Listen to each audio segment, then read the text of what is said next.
이제 말씀이 에스라서죠. 에스라서는 잘 안 읽어서 그러실 수도 있겠지만은 이제 이게 좀 헷갈리실 수도 있어요. 에스라, 에스더, 스바냐가 좀 비슷하거든요. 그래서 이제 이게 약자로 합죽되어져 있잖아요. 이게 뭘까요? 우리 창세기를 한 글자로 하면 뭐죠? 창이로 돼 있죠. 창출래 이렇게 돼 있잖아요. 그러면은 이제 에스라는 이제 스로 됩니다. 그리고 스바냐가 습이에요. 그럼 에스더는 뭘까요? 에스더가 쓱이 아니고 에입니다. 예. 그러니까 여러분 제가 말씀드리지만 성경책을 들고 다니시라는 거예요. 예. 그러니까 안 읽을 수는 있어요. 모를 수도 있지만 찾으셔야 되니까는 이렇게 성경책 보시면 되어 있잖아요. 이렇게 약자로. 여러분 이렇게 보시면 됩니다. 자, 에스라와 함께 우리가 이거는 제가 예전에 한번 말씀드리지만 한 번 더 말씀을 드리고 또 여러분이 기억해 두시면 되게 좋아요. 자, 에스라서는 지금은 우리가 보는 성경은 에스라 다음에 뭐가 돼 있죠? 에스라 느헤미야 돼 있는데 원래는 두 권이 한 권입니다. 두 권이 원래 한 권으로 이루어져 있어요. 원래 두 권 한 권으로 이루어져 있고 이제 그 성경이 구분되어지면서 이제 나눠지게 된 거죠. 하지만 실제는 그게 하나의 내용이 이제 통과되는 이제 그 과정에 있습니다. 그래서 그리고 에스라서는 실제적으로 보면은 에스라는 초반에 안 나와요. 네, 에스라 서지만 초반에는 에스라가 아니라 수룹바벨이 나옵니다. 그래서 에스라가 언제 나오냐면 우리 7장 볼까요? 에스라서 7장 1절 볼게요. 7장 1절 제가 함께 읽겠습니다. 시작. 이 일 후에 바사왕 아닥사스다가 왕위에 있을 때에 에스라라 하는 자가 있느니라. 그는 스가랴의 아들이요 아사라의 손자요 힐기야의 증손이요. 이때 나와요. 예, 이때 나옵니다. 그래서 이게 가끔 보면은 오늘 1장과 6장까지는 1차 보로 귀환입니다. 그러니까 이스라엘 사람들, 유다 사람들이 이제 바벨론에 이제 포로로 가잖아요. 그 바벨론이 바사라는 나라에게 이제 멸망을 합니다. 바사는 페르시아예요. 페르시아의 이제 그 나라에게 멸망을 하고 이제 오늘 나오는 본문의 그 고레스 왕이 이제 정치적 이유로 이제 포로들을 귀환을 시킵니다. 예, 그게 1차 포로 귀환이고 이때 가는 사람이 수룹바벨입니다. 그리고 2차 포로 귀환 때 가는 사람이 에스라고 3차 포로 귀환 때 가는 사람이 느헤미야예요. 각각의 역할이 다릅니다. 예, 그래서 수룹바벨이 이제 1차 때 포로 귀환으로서 가는 이유는 성전을 재건을 하기 위해서죠. 자, 그러면 이 성전은 어디에 있을까요? 어디에 있는 성전을 재건하기 위해서 가야 되잖아요. 포로로 바벨로 끌려왔으니까 어디에 있을까요? 아, 그렇죠. 여러분 성전은 그냥 물어보면 대부분 다 답은 정해져 있습니다. 예루살렘에 있어요. 예루살렘에 있는데 이게 세 가지 이름으로 통용됩니다. 첫 번째는 솔로몬 성전이에요. 그리고 이게 파괴가 됩니다. 그리고 수룹바벨이 가서 이제 사람들과 막 해서 다 재건을 합니다. 그래서 수룹바벨 성전이라고 불려지고 신약에 넘어와서 헤롯 왕이 이제 유대인들에게 환심을 사기 위해서 이걸 증축을 합니다. 그래서 헤롯 성전이라고 합니다. 그래서 구약에는 솔로몬 성전이 파괴되고 다시 재건되는 성전의 이름이 뭐라고요? 수룹바벨. 그리고 신약에 와서는 헤롯 성전. 하지만 위치는 어디에 있다? 예루살렘에 있다는 거예요. 예. 그래서 이거는 알아두시면 약간의 이제 지식, 예, 이런 거 좋아하시는 분들도 있으니까 저도 잘 모르지만은 공부하면은 재밌더라고요. 예. 자, 그래서 이게 수룹바벨이 이제 그 유대인들을 데리고 유다인들을 데리고 이제 귀환을 하는 거죠. 그런데 당시에 포로 인구가 200만 명 정도 된다 그래요. 당시에 200만 명. 그럼 몇 명이 갔을 것 같아요, 여러분? 이제 너희 땅으로 돌아가라잖아요. 70년이 지나고 나서 너희 땅으로 돌아가라. 고레스 우리 볼까요? 우리 1장 1절에 바사왕 고레스 원년에 여호와께서 예레미야 입을 통하여 하신 말씀을 이루게 하시려고 바사왕 고레스 마음을 감동시키심에 그가 온 날에 공포도 하고 조소도 내려 이르되 2절과 3절 4절을 그냥 함께 읽겠습니다. 자목 되네요. 예. 2절 3절 4절 함께 읽겠습니다. 시작. 바사왕 고레스는 말하노니 하늘의 하느님 여호와께서 세상 모든 나라를 내게 주셨고 나에게 명령하사 유다 예루살렘의 성전을 건축하라 하셨나니 이스라엘 하나님은 참 신이시라. 너희 중에 그의 백성 된 자는 다 유다 예루살렘으로 올라가서 이스라엘의 하나님 여호와의 성전을 건축하라. 그는 예루살렘에 계신 하나님이시라. 4절 그 남아있는 백성이 어느 곳에 머물러 살든지 그곳 사람들이 마땅히 은과 금과 그 밖에 물건과 짐승으로 도와주고 그 외에도 예루살렘에 세울 하나님의 성전을 위하여 예물을 기쁘게 드릴지니라 하였더라 하면서 이제 보내는 거예요. 근데 보내는데 200만 명 중에서 여러분이 이제 고향으로 돌아갈 수 있게 되잖아요. 이제 포로가 된 땅에서 가는데 갈 것 같아 안 갈 것 같아요? 나는 가고 싶다. 거 봐요. 2명밖에 없잖아. 생각보다 많이 안 가요. 200만 명 중에서 몇 명 갔을 것 같아요? 자, 업앤다운 한번 해볼까요? 자, 업앤다운. 50 다운. 다운. 다운. 야, 10명 너무하지 않니? 만 업. 업. 재밌네 이거. 여러분 이거 되게 기억 쓱 막히네요. 6만 5천. 다운. 5만 할렐루야. 예, 맞죠. 이거 여러분 기억하기 되게 쉽죠? 예. 몇 명 간다고요? 몇 명 중에서? 200만 명 중에서. 그 정말 안 가는 거죠. 그러니까 왜 안 갔을까요? 나머지 195만 명이. 굳이 갈 이유가 없는 거죠. 왜냐면 70년의 시간 동안 포로 생활하면서 거기 어떻게 됐어요? 정착이 돼버린 거죠. 정착이 돼버렸으니까 익숙해진 거예요, 여러분. 이거를 잠깐 우리 신앙생활에 적용을 시키면 뭐가 있냐면 세상에 그만큼 익숙해져 버리면요 안 돌아온다는 거죠. 세상의 재정의 유혹을 좀 맛보고 여러분 제가 얼마 전에 인터넷에서 저걸 봤는데 이제 주식하신 분들이 이제 배당금을 받으셨다고 이렇게 올리시더라고요. 요즘에 항상 코스피가 좋았잖아요. 막 서로 비교를 하더라고요. 막 얼마 받은 얼마인데 제가 이제 본 분 중에 한 분이 이제 한 600만 원 정도 이렇게 받으셨더라고요. 이렇게 주식을 통해서. 이렇게 배당 받으신 분들 계십니까? 저희 교회에? 할렐루야. 한 명 있네요. 예, 누가 아멘 하는데. 예. 예. 비택 이농 잘 되니? 예. 근데 그걸 맛보신 분들이 올리면서 공유된 게 뭐냐면 지금 들어가도 될까요? 뭐 이런 얘기들을 하더라고요. 뭐 들어가 되냐, 빠져야 되냐, 뭐 기다려야 되냐, 뭐 그런 얘기 있는데 그럼 맛보신 분들은 뭐예요? 계속 그거를 원하는 거죠. 그 세상의 어떤 어려움들, 세상에서 좀 이렇게 유혹될 만한 것들, 우리가 좀 이렇게 빠져 있는 것들이 좀 있잖아요. 뭐 관계성도 마찬가지죠. 교회라는 곳에 몸만 왔다가 가서 끝나고 믿지 않는 친구들과 그냥 흥청망청 사는 거. 돌아와라고 해도 거기가 너무 익숙해지고 거기가 너무 좋은 거죠. 돌아갈 이유가 없는 거죠. 왜냐면 나는 몸은 어쨌든 주일날 한번 예배 드리고 어때요? 마음의 양심이나 가책이 좀 덜하잖아요. 그러니까 예배 드리고 2시간 예배 드리고 나가서 세상 사람들과 별반 구분 없이 사는 거죠. 그러니까 하나님이 부르시는 거예요. 돌아와라. 돌아와서 뭐 하라고요? 성전을 재건축하라고요. 재건하라는 거예요. 여러분, 예루살렘의 성전의 재건은 무엇을 뜻하냐면 예배의 회복을 얘기합니다. 자, 이스라엘 사람들과 하나님의 언약의 관계는요 무엇을 통해서 이루어지냐면 예배를 통해서 이루어져요. 그러니까 예배만큼 중요한 건 없어요. 그들에게.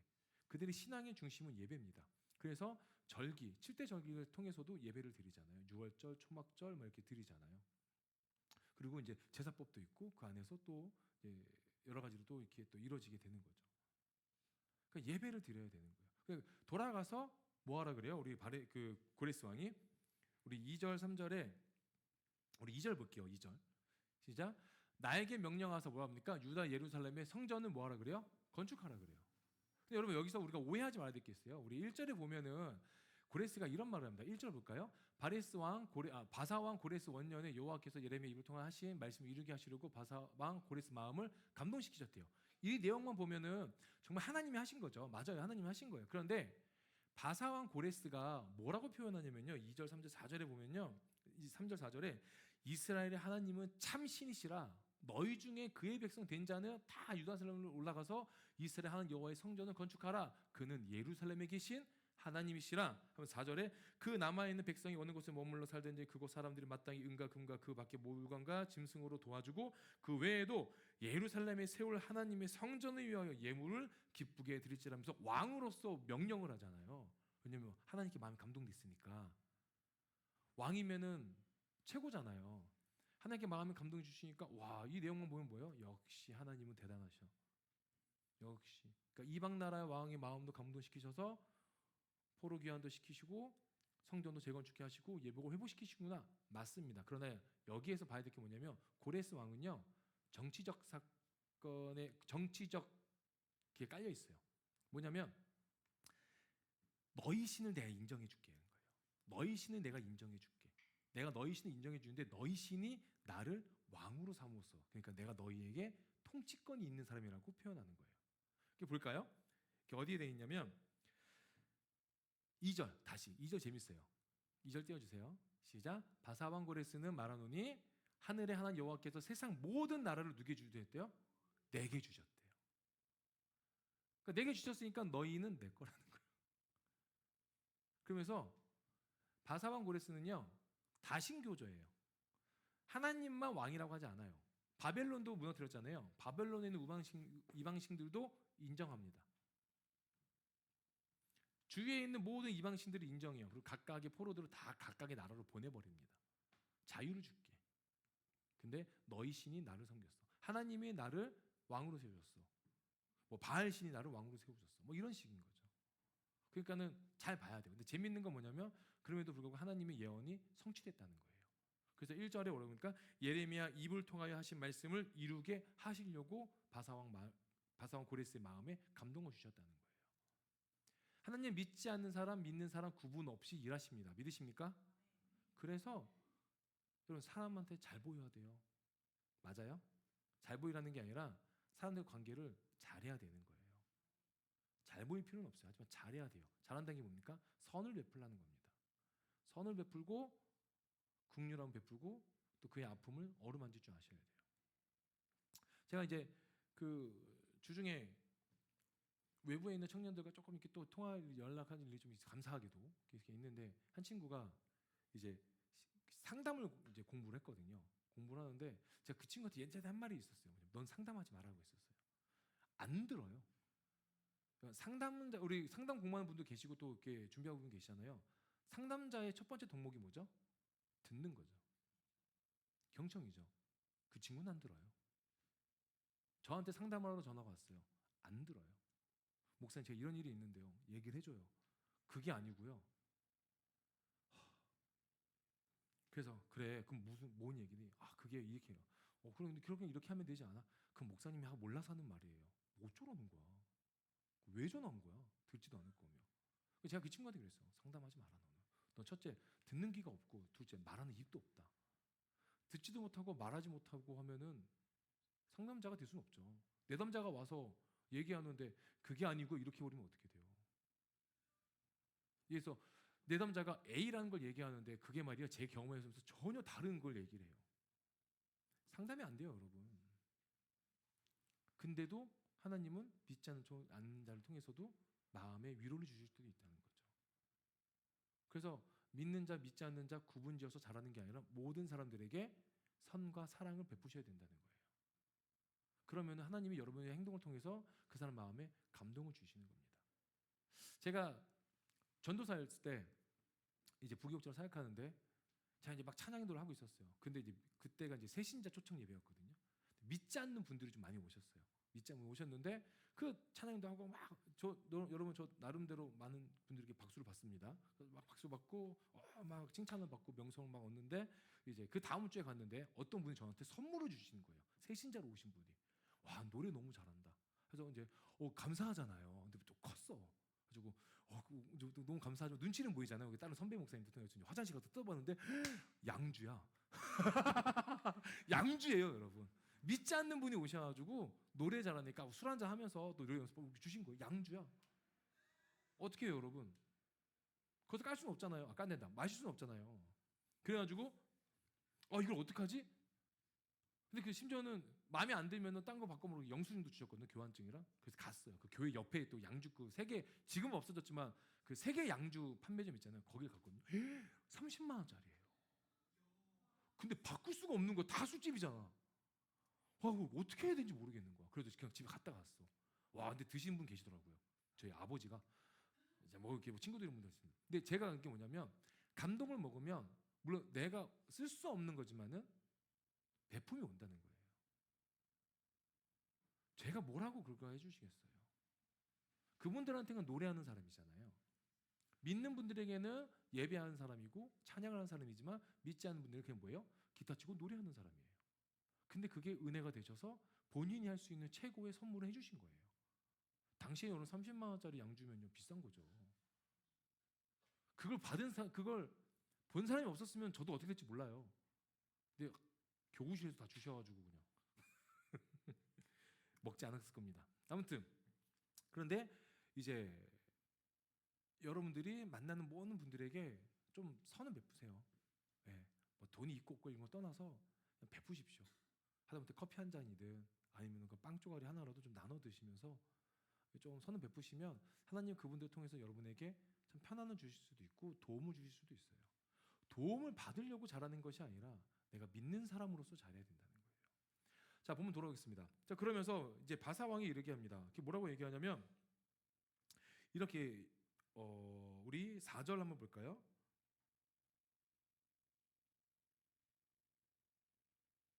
예, 4절.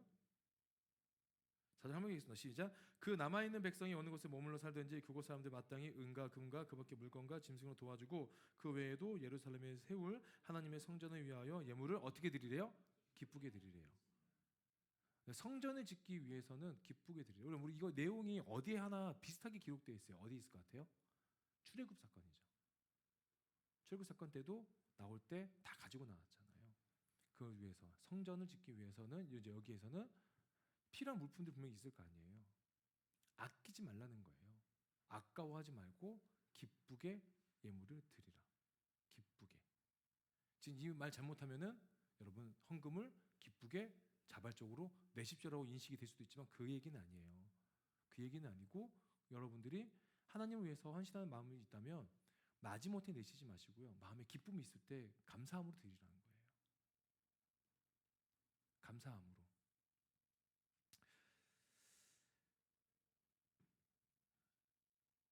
저는 그게 3절에 있는데 말좀 길죠. 3절 한번 볼게요. 다시. 이 말씀이 그거 있어요. 3절에 이스라엘 하나님을 참으시라 너희 중에 뭐예요? 너희 중에 그의 백성 등 자라면 다 유다 예루살렘 올라가라는 거예요. 여러분 자원하라는 거예요. 너희가 만일에 나는 하나님의 백성이다라고 인식이 된다면 그걸 믿는다면 자원하는 마음으로 예루살렘을 올라가고 자원하는 마음으로 기쁘게 예물을 드리라는 거예요. 내가 믿는 사람인데 사람들 앞에 나는 교회 다닌다고 얘기하는데 나는 예수님을 구주로 모시고 사는데 내 행동이 그러지 못하면 내 신분만 그런 거죠. 신분만. 근데 여러분 우리는 신분에 맞는 삶을 살아야 되잖아요. 제가 목회자는 직분을 갖고 있고 신분을 가지고 있습니다. 근데 제가 밖에 나가서 담배 피고 술 마시고 흥청망청하고 술 취해져도 막 널브러져 있고 주일날 아침에 왔는데 술 냄새가 풀풀 풍기고 담배 냄새가 나고 몸에 막 이상한 온갖 더러운 것도 묻혀져 있고 제 삶이 더럽다고 하고 구별되지 않은 삶을 산다고 봐요. 그럼 저는 목회자지만 어떤 사람입니까? 세상 사람과 다를 게 없는 거죠. 구별되지 않는 거죠. 우리가 그렇게 산다는 거예요, 여러분. 근데 그런 삶을 벗어나시라는 거예요. 헌금 드리려고 하면 막 계산하고 그렇게 하지 마세요. 예배 드리라고 그 교회 가려고 하는 것도 막 거리를 따지고 시간을 따지고 뭘 따지고 그러지 않으셨으면 좋겠어요, 여러분. 그럼 우리 지체들 좀 감사하지 않습니까? 다들 우리 위례 일하고 이제 있으면 청년들 다 집 근처 사는 줄 아시는데 그러진 않잖아요. 집 근처에 사는 사람도 있지만 멀리 사는 분들 대부분이잖아요. 다 전철 타고 막 차 타고도 막 1시간 이상씩 거리 되시는 분들. 참 감사하고 대단하신 거죠, 여러분들. 그게 구별된 모습에서 나오는 또 행동인 거죠. 제가 가끔씩 그런 고민을 질문할 때가 있거든요. 아니 각각의 집에 가까운데 교회 있을 텐데 왜 거기 안 가고 여기 올까? 제가 우리 금요일 날 우리 갔던 교회 있잖아요. 그 철학 가는 교회에서 목사님이 뭐 물어보세요. 목사님 지금도 이렇게 막 애들한테 뭐 나가라고 하냐 그래가지고 가끔씩 그런 데입니다. 그러니까 그 사모님이 가만히 계시다가 그럼 우리 교회로 보내주십시오라고 하셔가지고 그래가지고 아 똑같구나. 근데 막 그런데 연수가 그러더라고요. 목사님 그렇게 말해놓고요 나가라고 하고 나서 나가면 진짜 뭐 식음을 전폐하면서 울고 있을 거라고 막. 맞아요, 저 그래요. 자, 그러면서 우리 5절, 6절 함께 읽겠습니다. 시작. 이에 유다와 베냐민 자, 유다와 베냐민 족장들과 제사장들과 예루살렘들과 그 마음이 하나님께 감동을 받고 올라가서 예루살렘의 여호와의 성전을 건축하고자 하는 자가 다 일어나니 그 사면 사람들이 은그릇과 금과 물품들과 짐승과 보물로 돕고 그 외에도 예물을 기쁘게 드렸더라. 자, 여기서 좀 재밌는 거 뭐냐면 유다와 베냐민 족장들만 나와요. 자, 여러분 그 이스라엘의 지파는 몇 지파죠? 맞아요. 12 맞죠? 근데 왜 유다와 베냐민 족장들만 기록되어 있을까요? 유다는요, 유다라는 나라 있잖아요. 남유다는요, 유다와 베냐민이 주된 핵심 중심 지파들이에요. 예. 북이스라엘이 아수르에게 멸망할 때 나머지 10지파들이 흩어집니다. 그리고 그 중에 4-5지파 중에 개인과 가족들이 남유다로 기순을 해요. 그러면서 근데 지파라는 거는 인원이 많아야 지파가 되고 족장이 되잖아요. 근데 개인과 가족 단위로 들어오니까 지파로 나눌 수가 없는 거예요. 그래서 그들이 유다인으로 어떻게 돼요? 그냥 포함이 돼 버리는 거예요. 그리고 이제 멸망 사건 이후로 바벨론 사건 이후로 지파의 구분이 크게 중요해지지 않습니다. 다만 중요해지는 건 뭐냐면 유다라는 그 나라의 핵심 지파는 유다와 베냐민. 유다는 그 안에 있는 일들을 대부분이 하고 베냐민 지파들은 그 성적과 그 지역을 지키는 그 역할을 감당했던 거죠. 그리고 제사장들과 레위 사람들은 뭐예요? 실제 예배를 헌신했던 사람들인 거죠. 그래서 이 사람들이 중심으로 가야 되는 거예요. 네. 근데 어때요? 하나님께 감동을 또한 받았대요. 이제 보내주시는구나. 원래 우리의 땅으로 우리가 예배할 수 있는 곳으로 우리를 올려주시고 이제 허락하시구나 하고 이제 올라가는 거죠. 그래서 6절에 뭐라고 합니까? 6절에 그 사면 사람들이 은그릇과 금과 물품들과 짐승과 보물로 돕고 그 외에도 예물을 기쁘게 드렸더라. 여러분 이게 진짜 왜 자꾸 예물 얘기가 나오냐면은 성전 하나 짓는데요, 여러분 엄청 많은 재정과 인원이 들어가는 거죠. 네. 우리 이 엔카운터 교회만 해도 얼마나 많은 어려움들이 좀 있었습니까? 재정의 어려움도 있었고 또 인원의 어려움도 분명히 있었잖아요. 근데 그것들을 다 이제 허락하신 거죠. 이제 가서 같이 도와서 해라. 예. 그러면서 이제 7절부터 11절까지는 무엇을 이제 나오는 겁니다. 어떤 걸 했는지. 자, 우리 7절부터 11절까지 한번 쭉 읽을게요. 시작. 고레스 왕이 또 여호와의 성전 그릇을 꺼내니 옛적에 느부갓네살이 예루살렘에서 옮겨다가 자기 신들의 신당에 두었던 것이라. 바사왕 고레스가 창고지기 미르드다에게 명령하여 그 그릇들을 꺼내어 세어서 유다 총독 세스바살에게 넘겨주니 그 수는 금 접시가 30개요 은 접시가 1000개요 칼이 29개요 금 대접이 30개요 그보다 못한 은 대접이 410개요 그 밖에 그릇이 1000개이니 은 그릇이 모두 5400개라. 사로잡힌 자를 바벨론에서 예루살렘으로 데리고 갈 때에 세스바살이 그 그릇들을 다 가지고 갔더라. 아멘. 자, 금과 은 그릇만 몇 개예요? 5400개. 지금 금 시세가 참 대단하죠. 은도 그렇고 금테크 은테크 하신 분들 많더라고요. 네. 우리 계십니까? 금테크 은테크? 예. 예, 뭐 그러니까 하실 수 있으면은 또 하시면 좋아요. 예, 그게 뭐 나쁜 게 아니니까. 예. 나쁜 거는 뭐 등쳐 먹고 막 이렇게 사기치는 게 나쁜 거지. 재택할 수 있으면 하시면 좋습니다. 자, 아무튼 근데 누가 가지고 올라갔다고 합니까? 11절에. 자, 11절 띄워 주세요. 금, 은 그릇이 모두 5400개라. 사로잡힌 자를 바벨론에서 예루살렘 데리고 갈 때에 누가 가져갑니까? 세스바살이요. 누굴까요? 아까 제가 얘기한 인물이 있어요. 동일이에요. 누굴까요? 자, 1차 그 포로기한 때 누가 갔다 그랬어요? 수룹바벨. 동해인으로 봅니다, 보통. 왜냐면 이름이 다르잖아요. 그 이유가 뭐냐면 수룹바벨은 유다 이름이에요. 세스바살은 바벨론식 이름입니다. 우리 이게 좀 차이가 있어요. 그래서 기록된 건 이렇게 기록되어 있어요. 근데 수룹바벨이 도대체 누구냐? 그 2장에 우리 2장을 잠깐 볼까요, 여러분? 성경책 2장 2절에 처음 나와요. 2장 2절에 시작. 곧 수룹바벨과 예수아와 느헤미야와 스라와 느엘라와 모르드게와 빌산과 미스박과 비그웨어와 느훔과 비아나와 등과 함께 나온 이스라엘 백성의 명수가 이런. 되게 이름 어렵죠? 여기서 여러분 아는 이름 하나 나오죠? 뭐 나와요? 수룹바벨 말고 느헤미야 나오죠? 우리가 아는 그 느헤미야 아니에요. 예, 동일이 아닙니다. 이름만 똑같은 거예요. 예, 혹시나 해서 여러분 알려드리는 거예요. 누가 이거 스룹바벨 2차 갔다가 3차 또 가는 거야 이렇게 하면 안 돼요, 여러분. 알겠죠? 예. 자, 아무튼 2장에 처음으로 이제 스룹바벨이라는 이름이 나옵니다. 스룹바벨이 왜 유다 총독으로 고레스 왕에게 임명이 돼서 갔냐면 유다 그 저기 누구죠? 스룹바벨의 할아버지가 유다 왕이었어요. 요야긴이라는 유다 왕이었습니다. 그래서 이제 다윗의 그 혈통을 이을 수 있는 그런 사람이었던 거죠. 왕족은 아니지만 어차피 이제 다 멸망했으니까 왕족은 아니지만 그것을 이어가게끔 하기 위한 하나님의 섭리가 그 안에 들어가 있는 거죠. 그래서 그 여호야긴은요 되게 악한 왕이에요. 예. 아버지를 따라서 똑같이 악한 왕을 했거든요. 그런데 마태복음에 기록되어 있어요. 왜냐면 마태복음 1장에 누가 누굴 낳고 누가 누굴 이렇게 나오잖아요. 거기에 여호야긴이 아니고 여고야라고 이름이 기록되어 있습니다. 그래서 그게 다윗의 혈통을 이어서 누가 나옵니까? 예수님이 탄생하시는 거죠. 그 혈통이 이어지는 거죠. 그래서 이제 수르바벨이 또한 그 중간 다리로의 역할을 하면서 예루살렘으로 성전 건축을 위해서 갖는 겁니다. 자, 성전 건축의 가장 큰 이유가 뭐라 그랬어요? 무엇의 회복이라고 말씀드렸죠? 맞습니다. 예배의 회복이죠. 자, 이들은 예루살렘에 가서 예배를 드렸어요. 우리 또한 예배를 드려야 되지 않겠습니까? 이사야서 말씀에 이 백성은 내가 나를 지었나니 나를 뭐하기 위해서? 나를 이 백성은 내가 나를 지었나니 나를 뭐하기 위해서 지으셨다고 했어요? 찬송하기 위해서.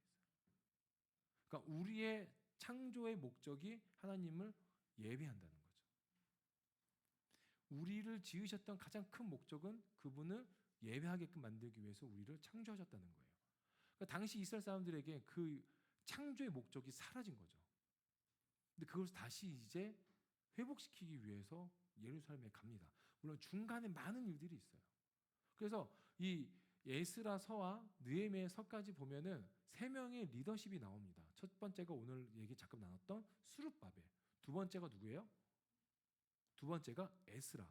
그리고 세 번째가 느헤미야예요. 역할이 다 달라요. 첫 번째 에스라 그 스룹바벨의 역할은 성전 건축입니다. 재건지죠.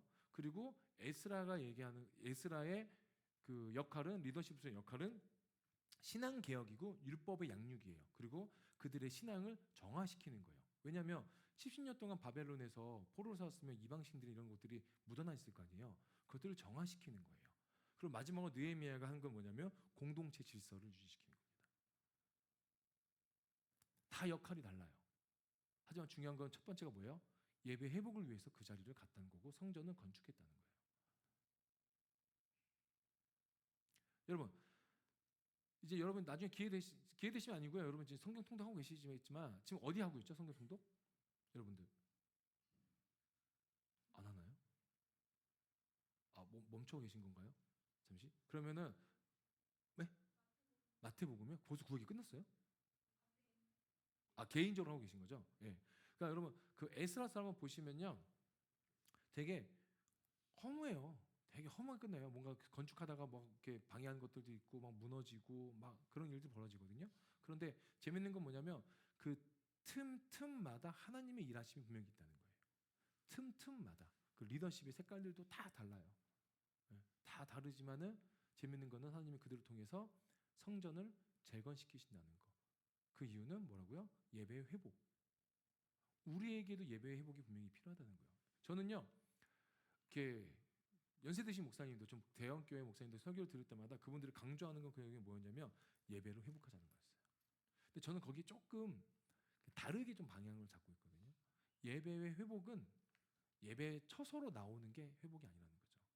예배의 회복은 여러분 삶에서 내가 하나님을 얼마나 간절히 매 순간마다 하나님을 찾고 있느냐가 예배의 회복이라고 저는 보고 있어요. 우리가 누군가를 만나다 보면 불편한 상황이 생길 수 있잖아요. 그리고 어려운 일이 벌어질 수 있고 또 내가 감히 감당하기 힘든 여러 가지 상황들이 나타날 수 있어요. 그럴 때 내가 하나님을 얼마나 의지하고 있느냐, 그게 예배를 통해서 이루어진다는 거죠.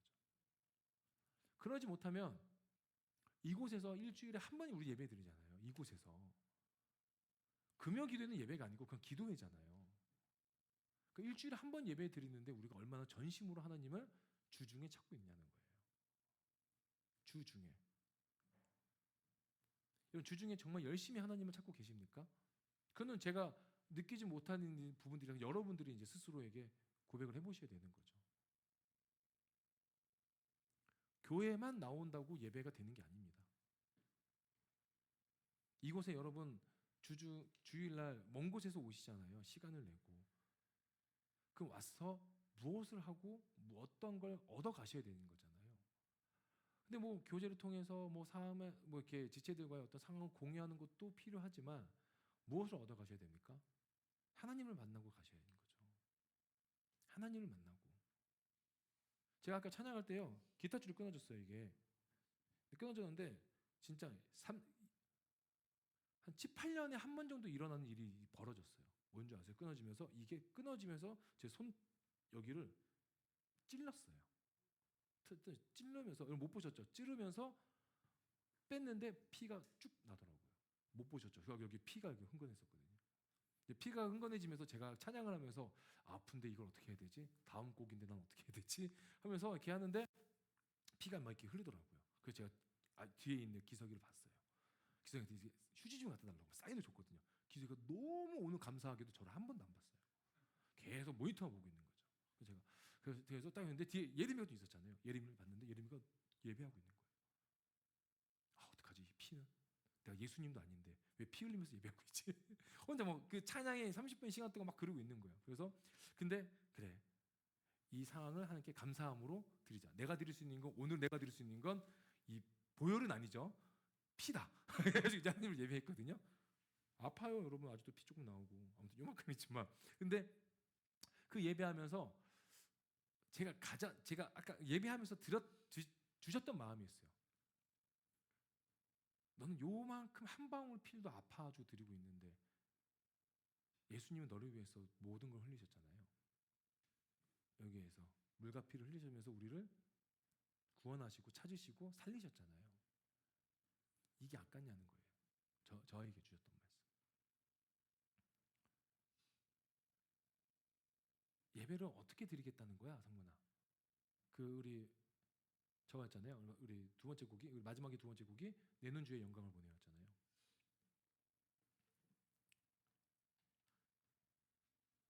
하나님의 영광이 내게 임하면 내게 어떤 일이 벌어질까? 그걸 묵상했을 때 나왔던 게 마지막 곡이거든요. 주의 청년들이 예수의 꿈을 꾼다는 거예요. 예수의 꿈을 꾸기 위해선 꿈을 꿔야 꿈에 뭔가 비전이 있고 소망이 있어 꿈을 꾸게 되는 거잖아요. 근데 예수의 꿈이 뭡니까? 온 인류의 구원이잖아요. 내가 잘 먹고 잘 사는 게 아니라 내게 주어진 것들을 통해서 남들 어려운 이웃들을 도와주는 거, 그들을 섬기는 거, 섬기고 그들에게 복음을 전하는 거, 전해서 그들을 구원에 이르게 하는 거. 그게 우리의 꿈이 돼야 되는 거잖아요. 여러분의 삶이 청년이기 때문에 아직은 30대, 40대이기 때문에 라고 말하기에는요. 저는 조금 다르게 봤으면 좋겠어요. 정말 많은 20대, 30대, 40대 청년들이 40대 청년?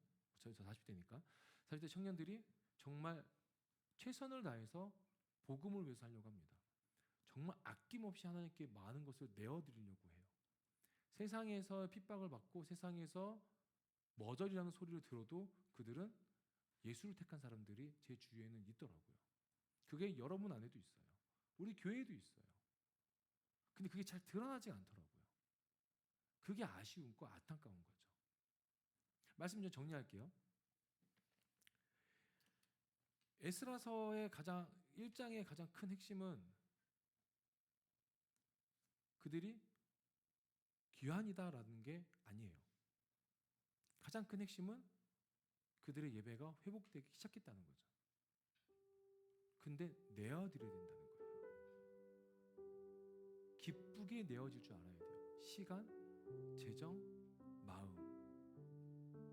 이걸 내어드리지 못하는데 어떻게 재건이 되냐는 거예요. 물론 우리는 무형으로서 또 우리가 교회의 역할을 감당하잖아요. 근데 교회란 곳이 여러분 만일에 누군가가 들어와서 이곳에서 교회잖아요. 이곳에서 술판을 벌이고 담배를 피고 음란한 짓을 해요. 여기에서. 그게 교회입니까? 아니잖아요. 근데 내 마음 안에 그런 것들이 가득하다 보세요. 내가 교회인데 그 안에서 예배가 이루어집니까? 불가능한 거죠. 내가 예배하기 위해서 무엇이 필요합니까? 성령이 필요한 거예요. 예배할 수 있게끔 만드시는 성령이 필요한 거예요. 내 안에 죄가 죄의식이 된 걸 느끼게 하시는 성령이 필요한 거예요. 성령 없이 어떻게 그렇게 가능합니까? 우리의 인간은요, 생각과 능력과 경험치가 다 제한적이에요. 근데 하나님은 유한하시는 게 아니잖아요. 무한하시잖아요. 제한적이지 않으시잖아요. 그분이 내게 왔을 때 내가 감당하지 못하고 예배가 우리 안에 생기는 거고, 그 예배를 통해서 내가 회복이 되는 거고, 내가 살아나는 거죠. 여기 있다 저기 있다 왔다 갔다 하실 거 하나도 없어요. 여러분이 정말 진정으로 예배할 수 있는 곳이 있다면 어디든지 가십시오. 목사님 저 교회 옮길게요. 가십시오. 괜찮습니다. 여러분 예배가 회복되시는 거 있다면, 예배가 회복이 되고 여러분의 삶이 회복되실 수 있다면 가십시오. 이건 진심이에요. 물론 그렇다고 해가지고 막 간다고 해가지고 막 상담하고 막 그게 아니고요. 지금은 아직 가시면 안 되고요. 그건 있어요. 여러분이 내가 없으면 이 교회에 재정이 어려울 텐데, 내가 없으면 우리 사모님 외로울 텐데, 그런 거는 생각하지 마시라는 거예요. 재정이 없으면, 여러분 우리 재정 분적한 적 한 번도 없어요.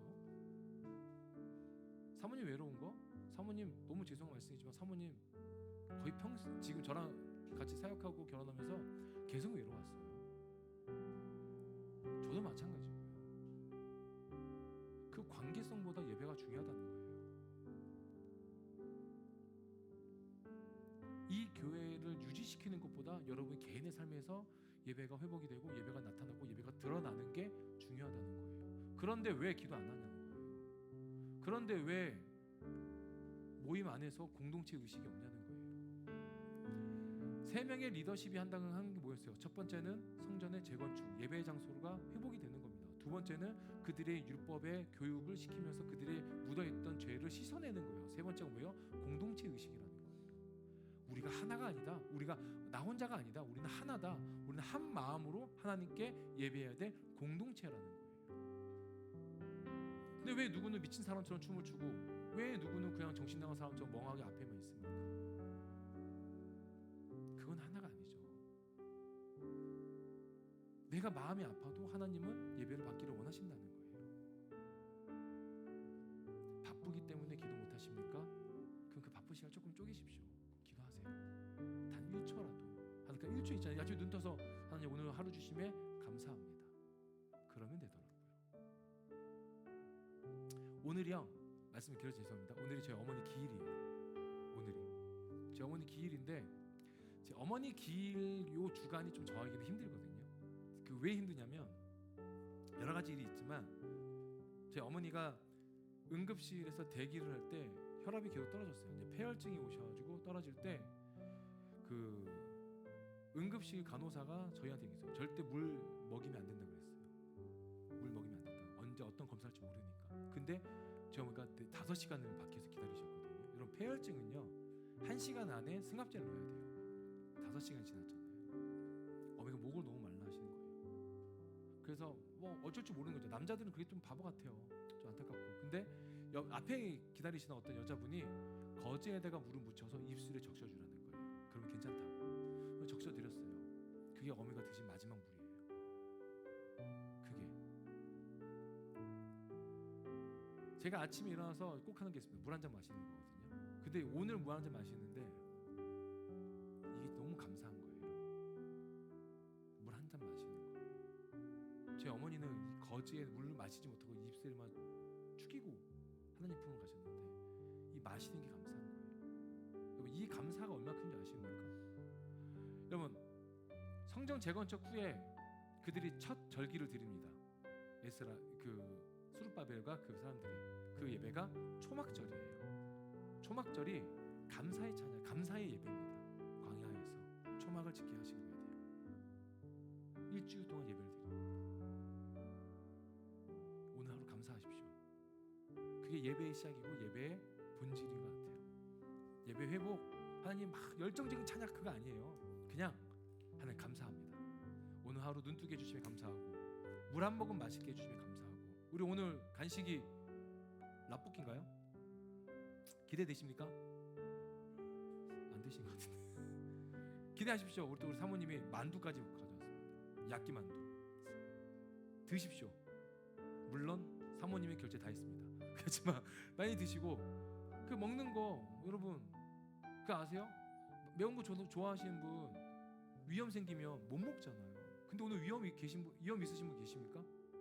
없죠? 다 드실 수 있는 거예요. 맛있게 드시고 또 교제하시고 또 플러깅 나가잖아요.